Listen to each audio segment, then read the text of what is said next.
Hi, I'm Jason Vo, founder and publisher of The Modern Block, and for this episode of our ongoing film series, we had the good fortune of visiting the home studio of illustrator and designer Jons Schubert. Jon is a well-rounded designer with extensive knowledge on design disciplines and all of its rich history, and I'm a great admirer of his approach toward everything he creates. In the following interview, we dive into his career as a freelancer, the importance of seeking mentorship as a designer, and why personal projects matter. Enjoy. Hi, I'm Jons Schubert. I'm a designer here in Dallas. I focus in branding and illustration, and I've been working for myself for about 4 months now.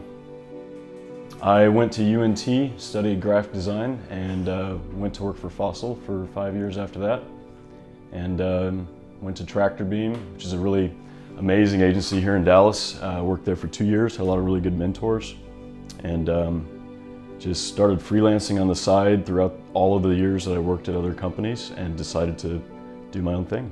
Agency is great, you learn a lot, and I certainly learned a lot at places like Fossil and Tractor Beam. But in the end, I think freelance kind of gave me a freedom and an interest in the projects that I was taking on that I couldn't find when you're kind of in the binds of working for a company. So eventually the freelance got to be so much and so heavy that I couldn't do both, you know what I'm saying? So yeah, had to make a choice at some point. You know, I think I'm always trying to push the boundaries of my own style because I think it's good as a designer to be able to do that. But when I was at Fossil starting out, you know, my focus there was very heavily inspired by vintage typography, vintage packaging, vintage illustration, things like that. And I had a lot of good mentors that taught me about the importance of really doing the proper research to get the inspiration going. I think I just kind of fell in love with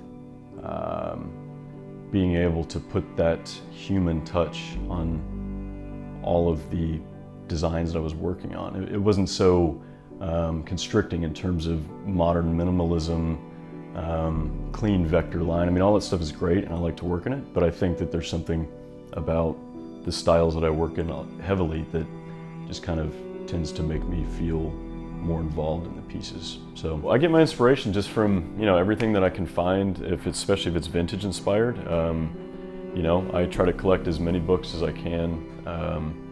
I've got a great catalog of American typography that I love to look at. I love to scan typefaces in that perhaps aren't even in use anymore, and just use them raw from the scans, just high res. I like to look at a lot of old posters, old print pieces. You know, not everything has to be vintage inspired, but it's nice to be able to take inspiration from the source. That way you're not just creating something in the blind. I think the most important part of the process is really doing the proper research to find inspiration, to kind of think about what the project needs to be, and then find, because, you know, design is, you're never going to create something that's totally brand new, you know? And I think finding things to inspire and influence what it is you're doing, and then taking real inspiration from that to create what it is you end up with is most important. I think it really yields the best results instead of just trying to create something that's exactly the same each time. I think finding good mentorship in the beginning is very important. I had a lot of very fortunate run-ins with people at Fossil, the whole team at Tractor Beam that I worked with for so long. I mean, so long, 2 years, but you know, finding people who've been there, who can really kind of show you how to, you know, because there's times that I start projects and I'm like, I don't really want to work on this today. I don't know what to do, you know. And I feel like so many designers that I've seen, and I was certainly there myself, so many designers kind of start projects and they don't know where to go, how to begin. And you know, you need people to kind of show you ways that you can get yourself invested in your work, and ways to do the proper research beforehand to get inspired and teach you how to attack it. So good mentorship, I think, is very important, because then you'll start to build those habits.